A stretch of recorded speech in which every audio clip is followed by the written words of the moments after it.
कर दिए।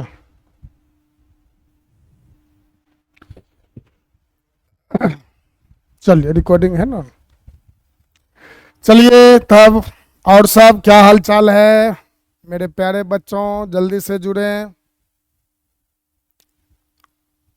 आज जान रहा हूँ आज काफ़ी शादी का माहौल है, तो आप लोगों के लिए क्लास कर पाना थोड़ा सा लाइव मुश्किल होगा।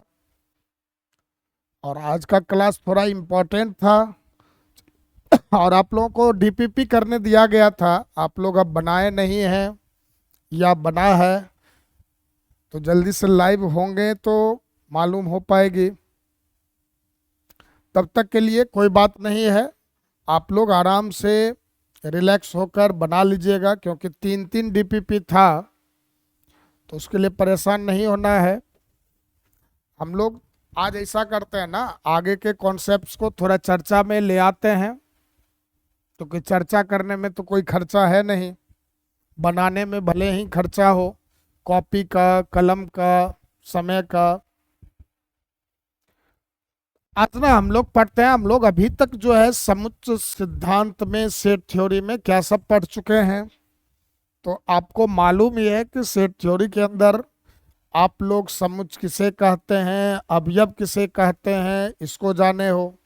साथ ही फिर समुच्चयों के विभिन्न प्रकार को आप जाने, फिर उपसमुच्चय का कॉन्सेप्ट सीखे, उचित उपसमुच्चय सीखे, शक्ति या घात समुच्चय को जाने, समष्टीय या सार्वत्रिक समुच्चय को सीखे।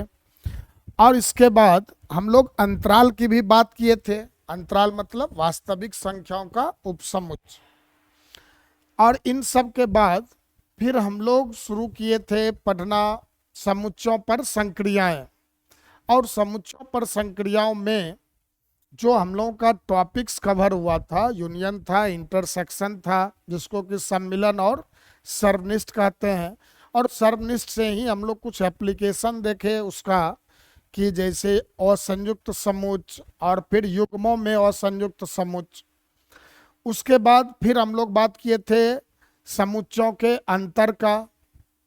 तो दो समुच्चय का अंतर क्या है, तो a माइनस बी। अब a माइनस बी का मतलब क्या था, तो a में हो और b में ना हो। b माइनस a का मतलब वैसे अवयवों का समुच्चय जो b में तो हो लेकिन a में ना हो। और इसके बाद फिर हम लोग इसी से संबंधित एक एप्लीकेशन था सममित अंतर, जिसको कि a डेल्टा b से निरूपित करते थे। तो इन सब, और एक लास्ट हम लोग पढ़े थे पूरक समुच्चय। तो आप लोग ये सब ऑलरेडी कर चुके थे, सभी बच्चे अच्छे से जवाब भी दे रहे थे।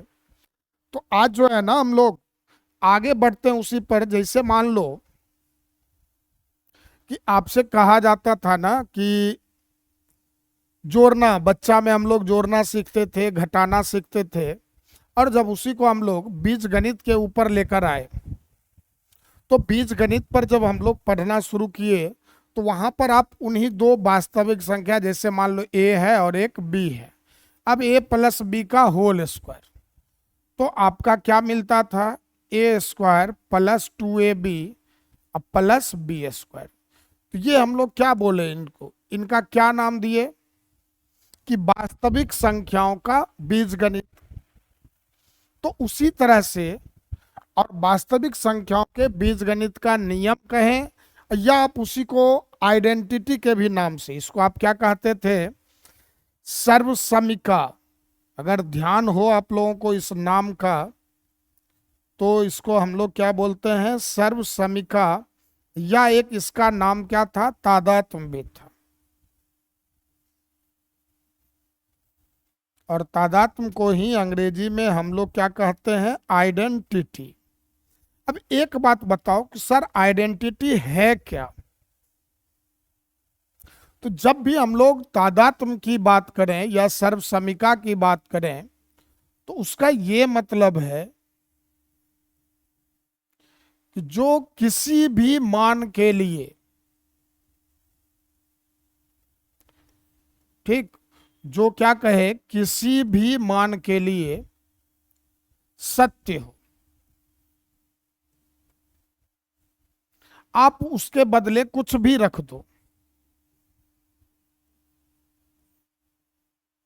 तो वह हमेशा क्या है, सही रिजल्ट दे के लिए हमेशा क्या हो, आपका सत्य हो, तो उसे ही हम लोग क्या कहते हैं, सर्वसमिका बोलते हैं या फिर तादात्म्य भी बोलते हैं।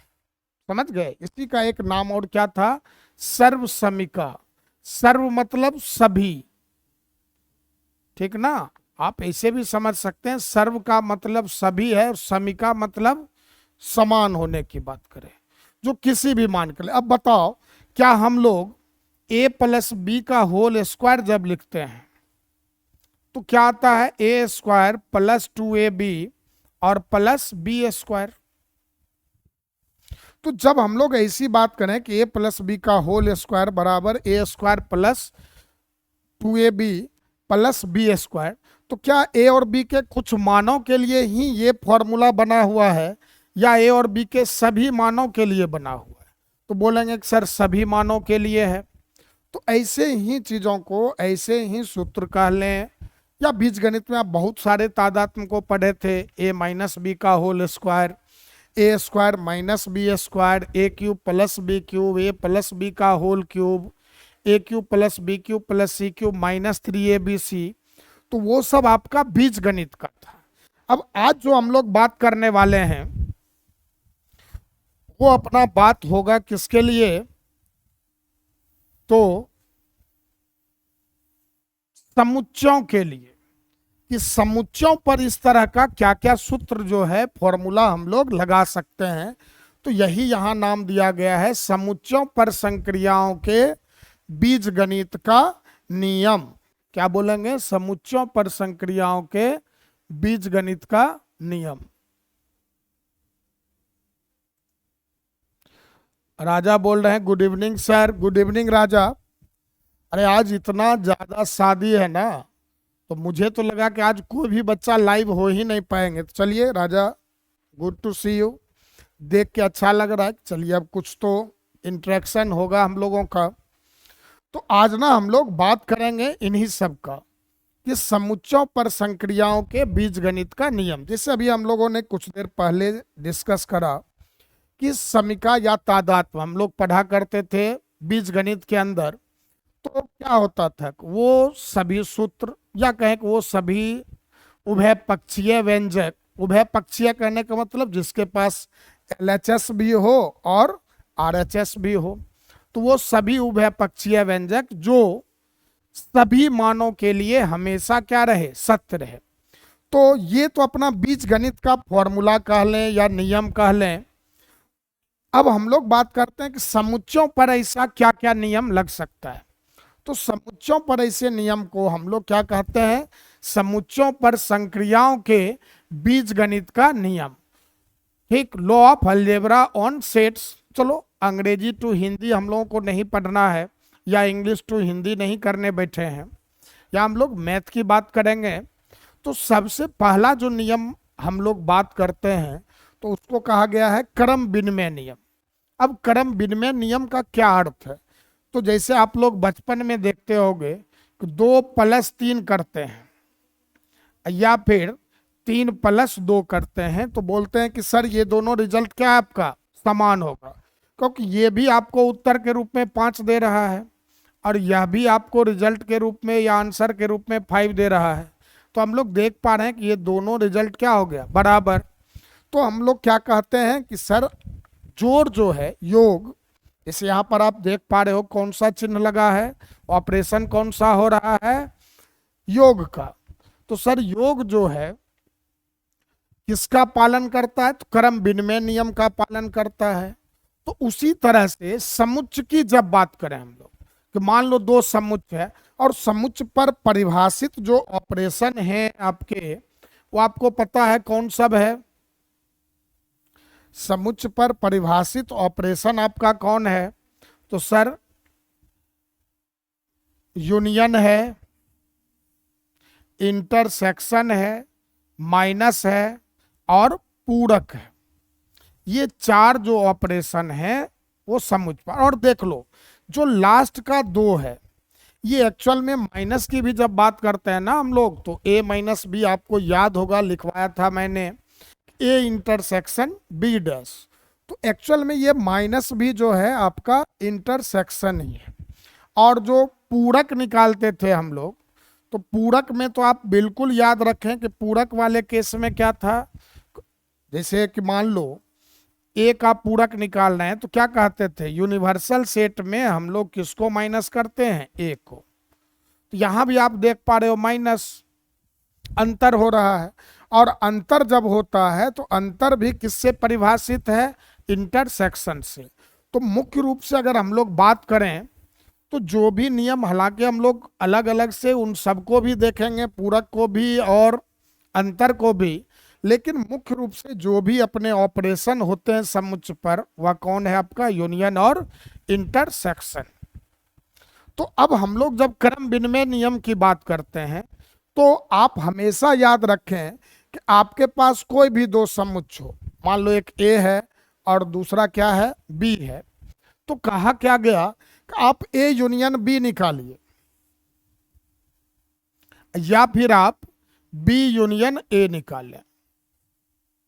ए यूनियन बी निकालो या बी यूनियन ए करो, दोनों जो आंसर होगा वो आपका क्या होगा, इक्वल होगा। और सेम कहानी इंटरसेक्शन के भी अंदर, कि आप ए इंटरसेक्शन बी करें या बी इंटरसेक्शन ए करें, ये दोनों भी आपका क्या होता है, समान होता है। तो कहा यही गया हमसे कि किसी भी दो समुच्चय, अब यहां बात कर रहे हैं किसी भी समुच्चय के लिए, तो आपका कोई भी समुच्चय रहे उसके लिए परेशान नहीं होना है कि विशेष समुच्चय, कोई भी समुच्चय हो ए और बी, तो जो हमारा यूनियन और इंटरसेक्शन ऑपरेशन है ये किसका पालन करता है, क्रम विनिमय नियम का। समझे। अभी जो है ना हम लोग एक एक करके पहले कौन कौन से नियम हैं उन सबको देख लेते हैं, और आप लोग जो है पैरेलल साथ ही साथ अपने कॉपी पर नोट्स भी करते चलेंगे और इन नियमों को आप लोग याद कर लेंगे, ताकि जो इससे रिलेटेड प्रश्न है वो कैसे बनेगा आप आसानी से कर पाएं। और याद रखना, अगर आपको ये सब नियम नहीं याद होगा तो देखोगे कि आपको काफ़ी परेशानी झेलना पड़ेगा इससे संबंधित प्रश्नों को बनाने में। और इससे जो संबंधित प्रश्न होते हैं ना, ये आपके किसी भी कॉम्पिटिटिव एग्जाम के लिए काफ़ी इम्पोर्टेंट होते हैं। जैसे अगर आप एनडीए एग्जाम्स की बात करते हो या फिर एयरफोर्स या फिर नेवी के एग्जाम की बात करते हो, तो इन सभी जगहों पर इन सब ऑपरेशन से काफ़ी प्रश्न पूछे जाते हैं, मतलब इन सब नियमों से, क्रम विनिमय नियम। अब ये नहीं सर कैसे क्वेश्चन आएगा, तो वो भी हम लोग डिस्कस करेंगे। पहले हम लोग बात कर लेते हैं कि नियम की। ठीक, तो पहला क्या था आपका, क्रम विनिमय नियम। और क्रम विनिमय नियम में क्या कहा गया कि किसी भी दो समुच्चय ए और बी के लिए आपका ए यूनियन बी बराबर होता है बी यूनियन ए के, और ए इंटरसेक्शन बी भी बराबर होता है बी इंटरसेक्शन ए के। तो ये हम लोगों का यूनियन ऑपरेशन के लिए हो गया। और दूसरा क्या कहेंगे, इंटरसेक्शन।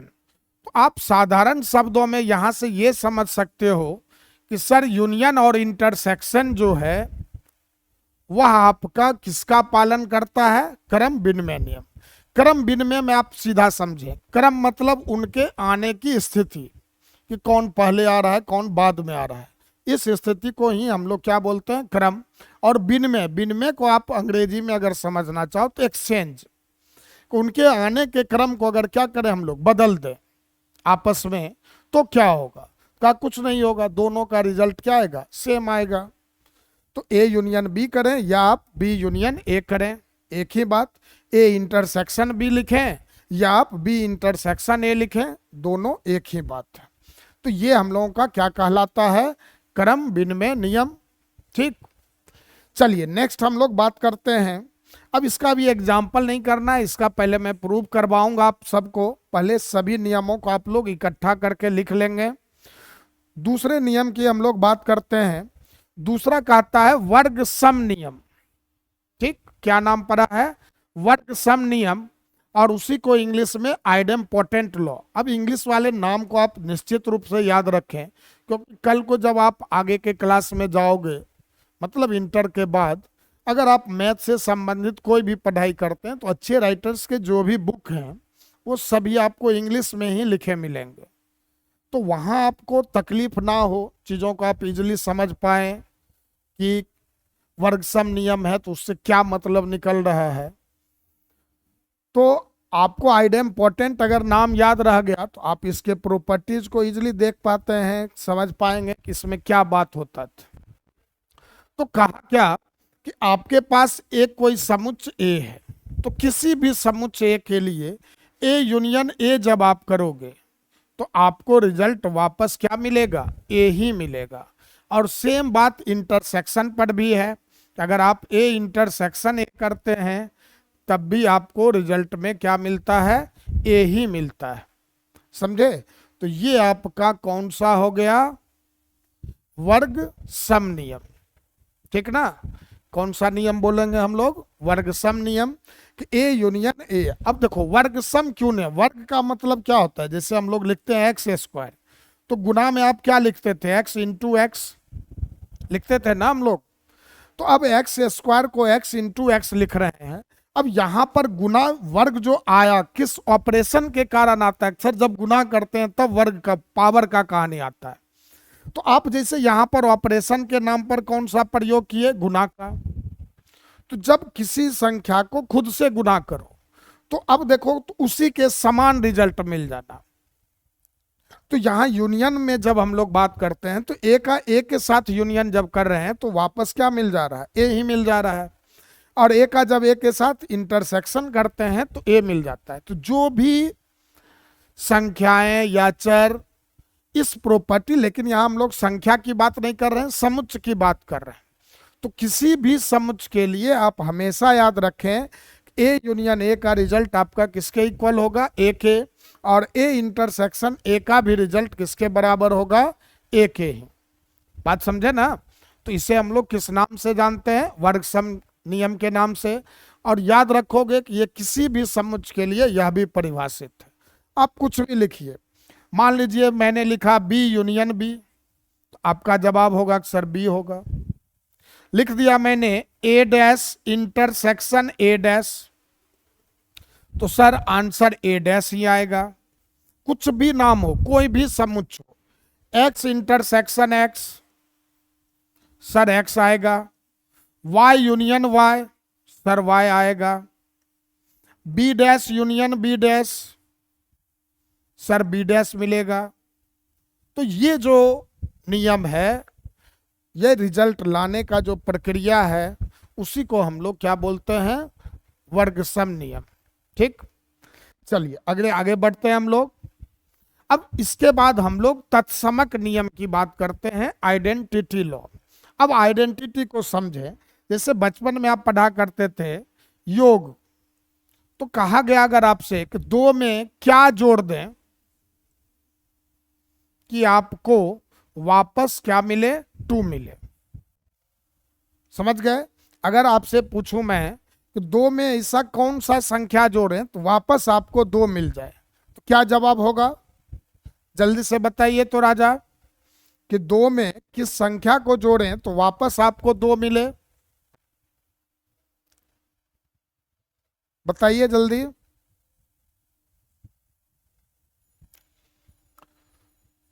तो सर बिल्कुल जीरो जोड़ेंगे। ठीक है, दो में क्या कहा गया, अगर आप जीरो जोड़ते हो तो आपको रिजल्ट में क्या मिलना है, टू मिलना है। बिल्कुल सही, काजल का भी जवाब जीरो है, सभी लोग सही बता रहे हैं। तो हम लोगों ने क्या बात करा कि दो में ऐसा क्या जोड़ें कि दो मिल जाए। तो याद होगा, आप अगर थोड़ा सा मेमोराइज करें अपने पीछे के क्लासों को, तो आज 6-7 क्लास में ये सब बात समझाया गया था हम लोगों को कि योग के लिए तत्समक अवयव, तत्समक, तत् मतलब वैसा, समक मतलब समान, ऐसा क्या जोड़ें कि ठीक उसी के तरह का रिजल्ट मिल जाए। तो योग के लिए तत्समक अवयव हम लोग बचपन में पढ़ा करते थे, कौन मिलता था, तो सर शून्य। ठीक, उसी तरह से आपसे अगर पूछा जाए कि गुणा के लिए तत्समक अवयव कौन था, गुणा के लिए तत्समक अवयव कौन था, सर ये भी जवाब क्या होगा, शून्य ही होगा। समझ गए, सॉरी शून्य नहीं, सॉरी, गुणा के लिए कौन होता है आपका, वन होता है। ठीक, जैसे अगर आपसे पूछूं कि दो में किस संख्या से गुणा किया जाए कि आपको वापस दो मिले, तो क्या जवाब देंगे, सर एक से गुणा करेंगे। तो यही जो वन है इसी को हम लोग क्या बोलते हैं, तत्समक अवयव। तो ये तो हम लोग का योग और अंतर के लिए, योग और गुणा के लिए था, और ये हम लोग बचपन में इन सब बातों को जान चुके थे, समझ चुके थे। लेकिन यहां पर जो हम लोग का ऑपरेशन समुच्चय में होता है वो मैंने शुरू में ही डिस्कस किया कि यूनियन और इंटरसेक्शन। तो यूनियन और इंटरसेक्शन की जब बात करते हैं हम लोग, तो कौन सा ऐसा अवयव होगा या कौन सा ऐसा समुच्चय होगा जो यूनियन के लिए और इंटरसेक्शन के लिए तत्समक अवयव की तरह काम करेगा। और हमेशा याद रखो, जब भी तत्समक अवयव की बात करते हैं तो जो आपको संख्या दे रखा है उससे भिन्न आपको यहां होना चाहिए। तो जैसे आप देख लो, यहां हम लोग दो लिए, तो उससे अलग क्या है, जीरो, है ना। तो हमेशा याद रखना इससे अलग होना चाहिए। फिर उसी तरह से यहां भी हम लोग क्या टू रखे हैं, तो इससे भिन्न आप देख पा रहे हैं कि वन लिखा गया है। तो हमेशा तत्समक अवयव जब भी होता है तो जो संख्या आपके पास है उससे अलग संख्या क्या लें कि जोड़ें या गुना करें। जब जोड़ की बात करेगा तो जोड़ने वाला कंडीशन देखेंगे, गुना करने की बात करेगा तो गुना वाले कंडीशन को देखेंगे कि आपको वही मिल जाए। तो यूनियन में और इंटरसेक्शन में तो ये सब अपनी पौराणिक कथाएं थी। अब हम लोग आते हैं अपने वर्तमान क्लास में, ये सब हम लोग 6-7 में पढ़ा करते थे। अब आते हैं कि यूनियन के लिए तत्समक नियम का मतलब क्या हो रहा है। तो कहा क्या, किसी भी समुच्चय को किस समुच्चय के साथ यूनियन करें कि आपको वापस वही समुच्चय मिले। और हमेशा याद रखना कि जो समुच्चय दे रखा है उससे भिन्न समुच्चय होना चाहिए। तो आप देखेंगे कि ए यूनियन फाई, कि ए का जब हम लोग रिक्त समुच्चय के साथ यूनियन करेंगे तो आपको क्या मिलेगा, ए मिलेगा। तो ये यूनियन ऑपरेशन का बात किया। अब अगर इंटरसेक्शन की बात करते हैं तो ए इंटरसेक्शन फाई जो है, sorry, A intersection universal set, याद है ना आप लोगों को, सार्वत्रिक समुच्चय, लास्ट क्लास में हम लोग सीखे भी थे कि वैसा समुच्चय जो अपने अंदर सबको समेटे हुए रहे। तो ए इंटरसेक्शन यूनिवर्सल सेट जो है वह आपका किसके बराबर हो जाता है, ए के। बिल्कुल सही है। तो अगर आपसे कभी पूछा जाए, और काफी एक कॉमन क्वेश्चन बनता है कि यूनियन के लिए, आप इनको नोट करके लिख लेंगे, नोट करके इस बात को, ये तो आपका लिखा ही हुआ है, मैं दोबारा यहां से लिख दे रहा हूं आप लोगों के लिए, नोट करके आप याद रखेंगे एक बात को,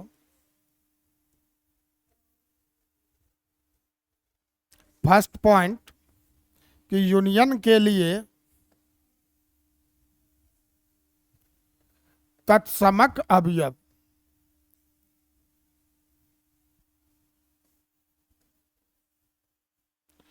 तत्समक अवयव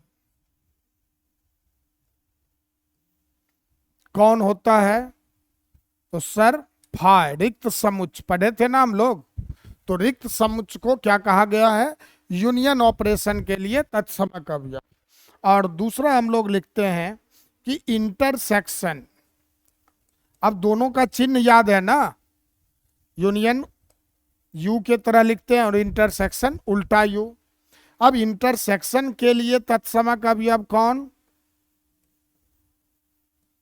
के लिए तत्समक अवयव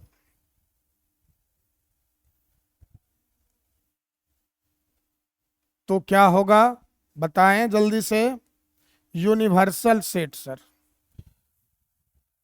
ठीक, और यूनिवर्सल सेट का आपको पता है बहुत सारा नाम था, एक एस से भी हम लोग लिखा करते थे, फिर और भी नाम था, साई भी, एक्साई भी पढ़ते थे, एक और नाम था एक्सा, इस तरह से भी लिखते थे।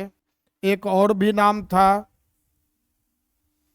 काय भी कहते थे, और कैपिटल ओमेगा भी बोलते हैं। तो ये सभी यूनियन के लिए संकेत प्रयोग में आते हैं। तो आप मुख्य रूप से इन दोनों को ध्यान में रखें। ठीक, तो अब अगर कोई पूछेगा आपसे कि यूनियन के लिए तत्समक अवयव कौन, तो सर फाई। इंटरसेक्शन के लिए तत्समक अवयव कौन, तो यूनिवर्सल सेट। तो ये दोनों बात आप लोग समझ गए, और इसको ना ढंग से आप लोग लिखकर याद रखेंगे, ये काफी इंपॉर्टेंट बात है। ठीक है, तो चलिए हम लोग यही कहा यहां पर, किसी भी समुच्चय ए के लिए आपका ए यूनियन फाई ए होता है और ए इंटरसेक्शन यूनिवर्सल सेट ए होता है।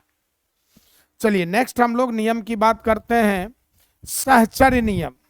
ठीक, अब सहचर्य नियम से क्या मतलब है, जैसे आप देखिए, आप बचपन के क्लास को रिलेट करके चलें।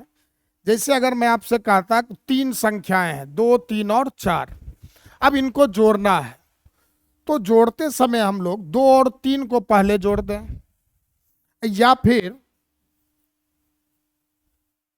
3 और 4 को पहले जोड़ें, और 3 और 4 के रिजल्ट जो भी दे रहे हो उसको 2 के साथ जोड़ें, और 2 और 3 को जोड़कर फिर 4 के साथ जोड़ें, तो क्या दोनों समान होगा? यस सर, बिल्कुल समान होगा। आप देख पा रहे हैं कि 2, 3, 5 और प्लस 4, तो 5 और 4 को आप जब जोड़ते हो तो क्या मिल रहा है? 9। और यहाँ भी आप 2 और इधर 3 + 4 को जोड़ रहे हैं तो 7, और 2 और 7 को जोड़ेंगे तो क्या आएगा? 9। तो आप देख पा रहे हैं कि दोनों ही क्या आ रहे हैं? समान आ रहे हैं। तो ये जो काम हो रहा है, आप पहले इन दोनों को जोड़ लीजिए या आप अंतिम से 2 संख्याओं को जोड़ लीजिए, रिजल्ट को इस बात से कोई ऑब्जेक्शन नहीं है। दोनों ही स्थिति में वह क्या देता है? समान रिजल्ट देता है। तो इस काम को ही करना, या इस काम का जो परमिशन होता है, इसी को हम लोग क्या बोलते हैं? सहचर्य नियम। सह मतलब साथ, चर मतलब चरण करे, घूमे, चले, ऑपरेट हो।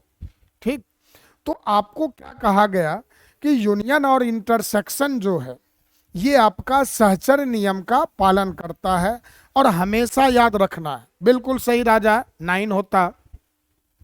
तो यूनियन और इंटरसेक्शन ऑपरेशन जो है वह सहचर्य नियम की बात तब करेंगे हम वो लोग इनके लिए जब आपके पास 3 समुच्चय दिए गए। 2 पर बात होता है केवल किसका? कम्यूटेटिव लॉ, क्रम विनिमय नियम का। 3 समुच्चय जब होगा तब हम लोग बात करेंगे किसकी? सहचर्य नियम की। तो यहां पर आप देखिए, A union B union C लिखा जाए। अब आप बी और सी को साथ रख लो, या फिर ए यूनियन बी लिख दें और ए यूनियन बी को साथ रखकर फिर उसका सी के साथ यूनियन करें, तो ये दोनों बात जो होगा आपका क्या कहा गया? इक्वल होगा। तो ये हम लोगों का किसके लिए हो गया? यूनियन ऑपरेशन के लिए। ठीक, और दूसरा हम लोग इंटरसेक्शन की जब बात करते हैं तो कहा क्या? A intersection B intersection C कीजिए। मतलब यहां पर आप पहले बी और सी का कर लें,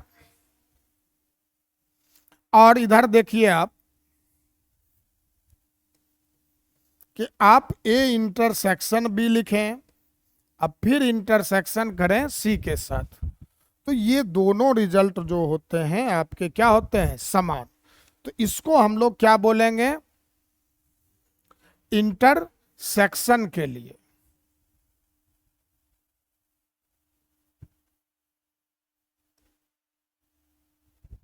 ठीक है, तो यही कहा गया आपसे कि सहचर नियम। अब सहचर नियम सर कब अप्लाई करेंगे, कब यूज करेंगे? तो हमेशा याद रखना, आपके पास 3 समुच्चय हो, ठीक, ए बी और सी, कुछ भी नाम दे सकता है, नाम के चक्कर में नहीं पड़ना है।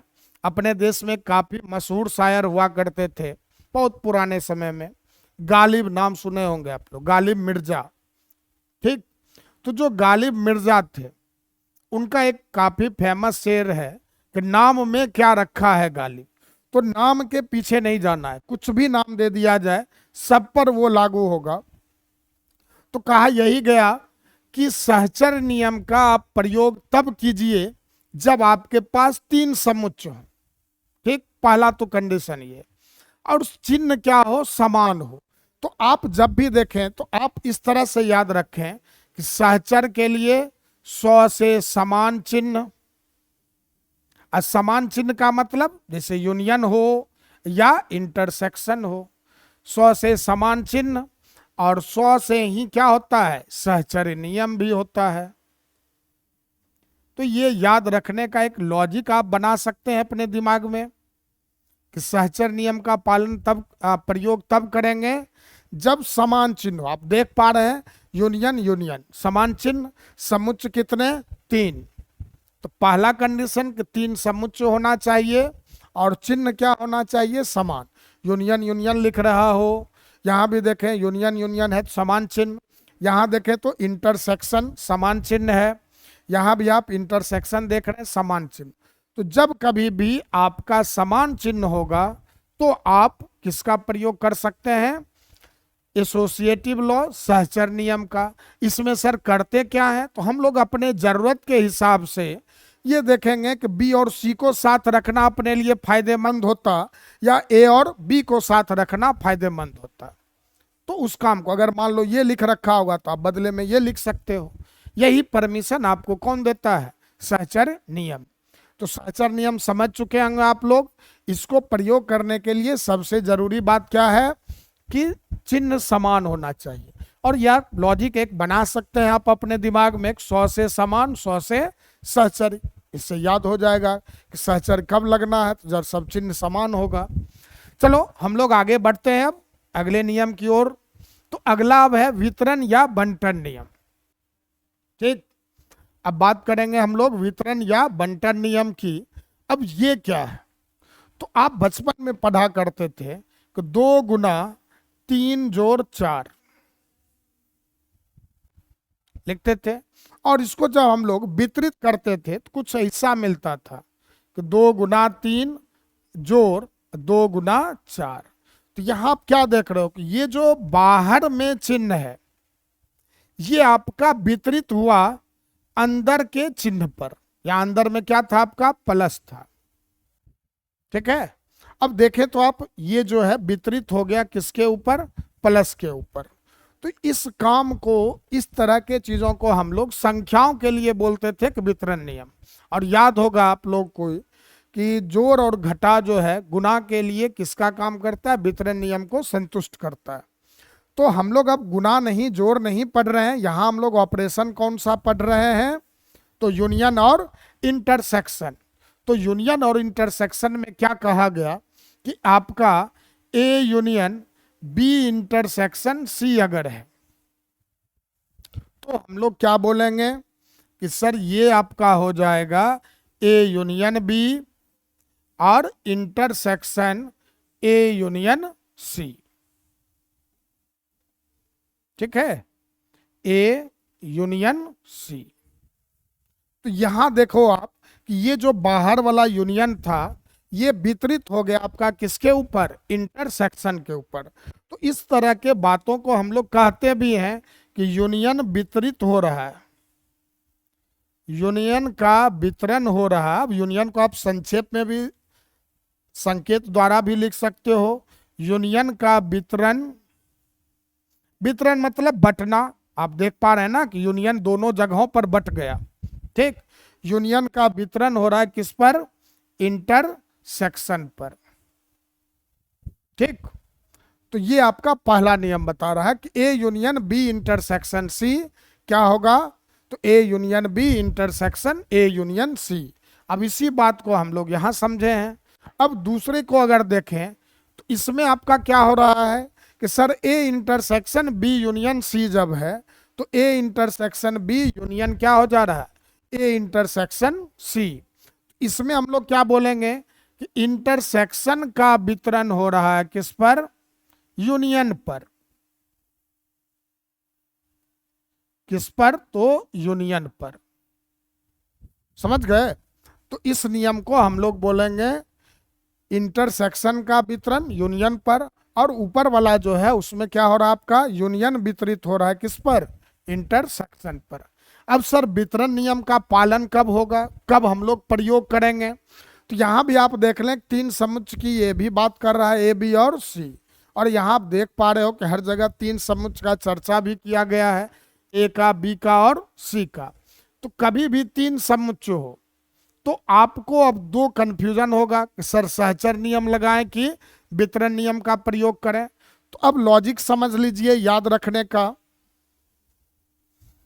ठीक है, लॉजिक बता दे रहा हूं, बस एक सेकेंड ये वाला पार्ट यहां से हटा दो।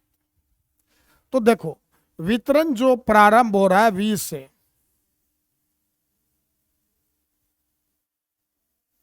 वी से वितरण नियम, और बताना वी से ही एक शब्द बनता है विभिन्न।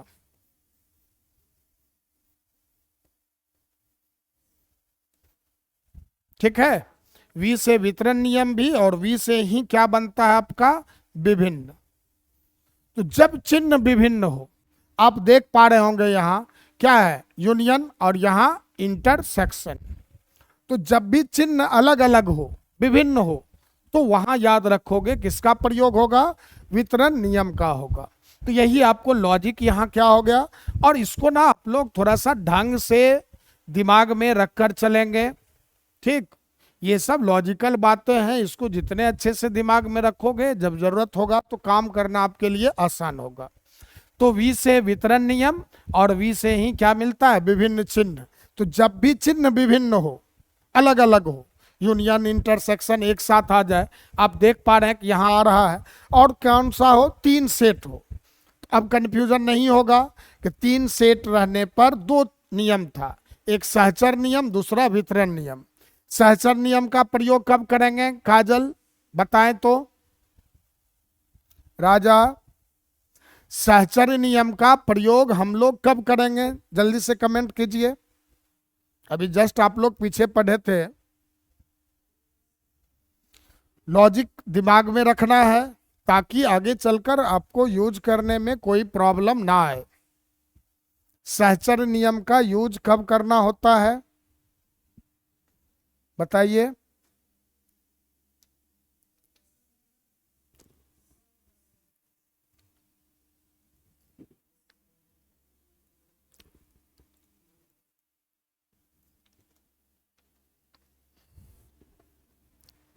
नहीं जवाब देंगे, देखिए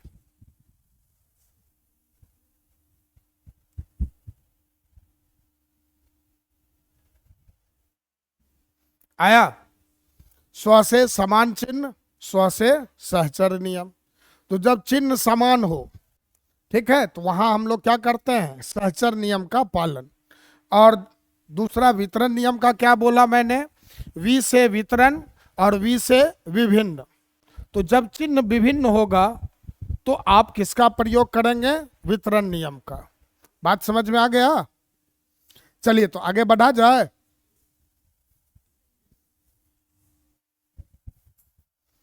चलिए अब हम लोग जल्दी करते हैं, बस एक दो नियम है।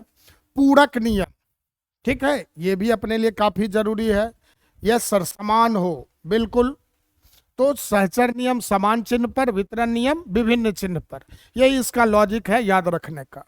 अब देखो क्या है, अच्छा यहाँ पर मिसिंग है आपका, चलो हंसपाद लगाते हैं ए, ठीक, ये चिन्ह याद है, हिंदी में आप लोग इसका प्रयोग कभी भी इंग्लिश में भी कर लेते हैं कि मान लो कहीं वाक्य लिखते समय कोई शब्द छूट गया तो हम लोग ऐसा चिन्ह लगाते हैं, और इस चिन्ह को हिंदी में क्या नाम दिया गया है, हंसपाद। ठीक है, तो यहां पर किसी समुच्चय ए के लिए क्या बोला गया, ए यूनियन ए डैश क्या होगा, यूनिवर्सल सेट। अच्छे से याद रखेंगे आप लोग, काफी काम देगा ये आपको क्वेश्चन करते हुए। तो ए यूनियन ए डैश आपका क्या होता है, universal set. A intersection A dash क्या होगा, आप लोग सभी लोग इसको लिख लेंगे, आपका जो एग्जाम होगा ना निश्चित रूप से इससे प्रश्न आएगा। ए इंटरसेक्शन ए डैश 5 मिलेगा, फिर फाई का डैश, फाई मतलब रिक्त समुच्च, रिक्त समुच्च का पूरक जब करते हैं तो क्या मिलता है आपको, यूनिवर्सल सेट। और यूनिवर्सल सेट का जब आप पूरक करेंगे, इधर एक लिख रहे हैं, यूनिवर्सल सेट का जब आप पूरक करेंगे तब आपको क्या मिल जाएगा, फाई। ठीक, तो इन नियमों को हम लोग क्या बोलते हैं, पूरक नियम। क्योंकि आप देख पा रहे हैं कि यहाँ हर जगह काम किसके साथ हो रहा है, डैश के साथ। और डैश का प्रयोग किसके लिए करते थे हम लोग, पूरक के लिए। और भी संकेत लगाते थे, याद होगा ना, एक ए डैश था, दूसरा संकेत ए का बार था, रेकरिंग जिसको हम लोग बोलते हैं, और एक तीसरा क्या था, ए का पावर सी। समझ गए। तो किसी भी समुच्चय ए के लिए ए यूनियन ए डैश हमेशा किसके बराबर होगा, यूनिवर्सल सेट के। ए इंटरसेक्शन ए डैश, अब सर क्यों फाई होता है, तो पता है ए और ए डैश किसको बोलते हैं, तो वैसे अवयवों का समुच्चय जिसमें ए के अवयव ना हो। तो अब यहाँ ए और ए डैश मतलब ए में और ए में ना हो, एक साथ खोजेंगे तो कुछ भी नहीं मिलेगा। तो ए इंटरसेक्शन ए डैश क्या हो गया, फाई। फाई का डैश यूनिवर्सल सेट, फिर यूनिवर्सल सेट का पूरक फाई। तो ये आपका चार जो है कौन सा है, पूरक नियम। चलिए आगे बढ़ते हैं। इसके बाद द मॉर्गन का पूरक नियम है। अब द मॉर्गन जो थे ना, एक मैथमेटिशियन थे, ठीक है, उन्हीं के सम्मान में ये नाम ही पड़ गया है, वही इसको खोजे थे तो उनके सम्मान में ही इसका नाम पड़ गया है। अब इसमें हम लोग देखो एक्चुअल में इसको समझना होता है, ये भी काफी जरूरी है अपने लिए, ए यूनियन बी का होल डैश। अब देखो द मॉर्गन साहब क्या बोले कि कभी भी अगर ऐसा दिख रहा है आपको तो आप क्या करें कि जैसे ही आपको पूरक पूरे का मिल रहा है तो आप दोनों पर पहले क्या करें, लगा दें, पूरक का चिन्ह दोनों पर लगा दें। तो अब देखो पूरक को याद रखने का क्या है, पूरक द मॉर्गन का पूरक जब होगा जब पूरा हो, तो पू से पूरा, पू से पूरक। तो पूरे पर जब डैश लगा, होल डैश, होल मतलब पूरा होता है, पूर्ण होता है, जानते हैं आप लोग, ठीक है। तो पूरक का प्रयोग तब करेंगे जब आपको क्या होगा, पूरे पर मिलेगा। तो ए यूनियन बी का होल डैश, अब कैसे लगाएगा फॉर्मूला, तो यहां देखो पहले दोनों पर आप लगा दिए पूरक, और बीच में चिन्ह को देखें क्या है, तो यूनियन। तो आप यहां चिन्ह बदल देंगे, क्या लिखेंगे, इंटरसेक्शन। ठीक, और दूसरा जो है आपका कि सर जब ए इंटरसेक्शन बी होगा तो ए इंटरसेक्शन बी का होल डैश, ये क्या बनेगा सर, तो यहां भी पहले आप पूरा देख रहे हैं तो पूरक नियम लगाएंगे, और पहले दोनों में आप पूरक लगा दोगे, ए डैश बी डैश। और यहां चिन्ह देखिए तो कौन है, इंटरसेक्शन, विपरीत चिन्ह बनाइए तो यूनियन। ठीक है, तो इसी को हम लोग क्या बोलते हैं, द मॉर्गन का पूरक नियम। ठीक, अब अगला हम लोग बात करते हैं द मॉर्गन का द्विपूरकीकरण नियम। अब द्विपूरकीकरण मतलब दो बार पूरक आ जाए, ठीक, द्वि मीन्स दो। तो जब दो बार पूरक आए मतलब ए डैश का होल डैश अगर हो तो आपका क्या हो जाएगा, वापस ए मिल जाएगा। ठीक, तो कोई भी समुच्चय हो तो ए डैश का होल डैश जब करेंगे तो वह वापस आपको क्या देगा, ए देगा। उसी तरह से आप बोल सकते हो कि सर बी डैश का होल डैश क्या होगा, तो बी होगा सर। सी डैश का होल डैश क्या होगा, तो सी होगा सर। आराम से जवाब दे सकते हैं। तो ये भी आपके लिए काफी उपयोगी है। ठीक, विशेष रूप से जो आपका क्लास का एग्जाम होगा जब, वहां ये प्रश्न निश्चित रूप से दिखेंगे। चलिए आगे बढ़े। अब हम लोग बात करते हैं, बस लास्ट ही नियम है, अंतर नियम, डिफरेंस लॉ। ठीक, अब डिफरेंस लॉ क्या कहता है कि किसी भी दो समुच्चय ए और बी के लिए आप जब ए माइनस बी लिखते हो तो ये कहता है कि जो पहले वाला समुच्चय है उसको आप एज इट इज लिख दें, और ये जो माइनस आपका है ये माइनस किस में बदल जाएगा आपका, तो सर इंटरसेक्शन में बदल जाएगा। और बाद में जो भी समुच्चय है उसका क्या लिखेंगे हम लोग, पूरक लिख देंगे। ठीक है, तो ए इन माइनस बी बराबर क्या बोला, ए इंटरसेक्शन बी डैश। ठीक है, क्या कहा गया आपसे, ए माइनस बी अगर है तो इसको हम लोग क्या लिखेंगे, ए माइनस बदला किस में, इंटरसेक्शन में, और बाद में जो भी होगा उसके ऊपर क्या करोगे आप, पूरक लगा दोगे। इसी तरह से आपसे अगर पूछूं कि बी माइनस ए क्या होगा, तो बी माइनस ए सर, तो पहले कौन लिखा है बी, उसको कुछ नहीं कहेंगे, जैसा है वैसा लिख लेंगे। माइनस के स्थान पर क्या लिख देंगे हम लोग, इंटरसेक्शन। और ये जो ए है, ठीक, इसके ऊपर क्या लगा देंगे, डैश, तो बी इंटरसेक्शन ए डैश। ऐसे ही बोलिए अगर एक्स माइनस वाई लिखते हैं, ठीक है, तो क्या होगा बताना जरा, एक्स माइनस वाई अगर लिखते हो आप तो क्या आएगा, तो सर एक्स एक्स ही रहेगा, माइनस बदलेगा इंटरसेक्शन में, और बाद में वाई है तो वाई का क्या हो जाएगा, पूरक लग जाएगा। समझ गए। फिर मान लो ए माइनस बी डैश लिखते हैं, ठीक है, क्या लिखते हैं, ए माइनस बी डैश, तो क्या आएगा, तो सर ए रहेगा, माइनस इंटरसेक्शन में बदलेगा, अब बाद में कौन है, तो बी डैश है, तो बी डैश का सर हम लोग एक डैश लगा लेंगे। बात समझे। तो बस यही आपका 9 नियम था, और आप लोग इसको ढंग से लिखकर, और आप लोग को जो आज होमवर्क मिलने वाला है, पीछे जो डीपीपी था वो तो आप लोग कंप्लीट करेंगे ही, ठीक, उसका हम लोग अब नेक्स्ट क्लास में पहले प्रॉब्लम डिस्कशन कर लेंगे, और उसके बाद दूसरा आपको इन सब को याद करके लाना है। लर्न बोलेंगे ज़्यादा अंग्रेजी हो जाएगा, सभी नियम को याद कर लेंगे। 9 नियम हम लोग आज पढ़े ना, ठीक, सभी नियम को याद रखना है, क्योंकि जब आप याद करके बनाओगे ना तो आपको बहुत ये टॉपिक पढ़ने में या क्वेश्चन इसका करने में मजा आएगा। तो बस यही आपका आज का होमवर्क है। अब आप लोग आराम से इसको एक जगह लिखकर और अच्छे से याद कर लेंगे, और अगले क्लास में जब हम लोग मिलेंगे तो 2 काम, कि सर इन सब नियम को प्रूव करने का भी कोई तरीका है, तो हम लोग प्रूव पहले सीखेंगे, और उसके बाद फिर इससे संबंधित प्रश्नों को बनाएंगे। समझ गए। तो चलिए, तब तक के लिए आप लोग स्वस्थ रहें, सुरक्षित रहें, और खूब मन लगा कर पढ़ें। फिर हम लोग अगले क्लास में मिलते हैं। धन्यवाद।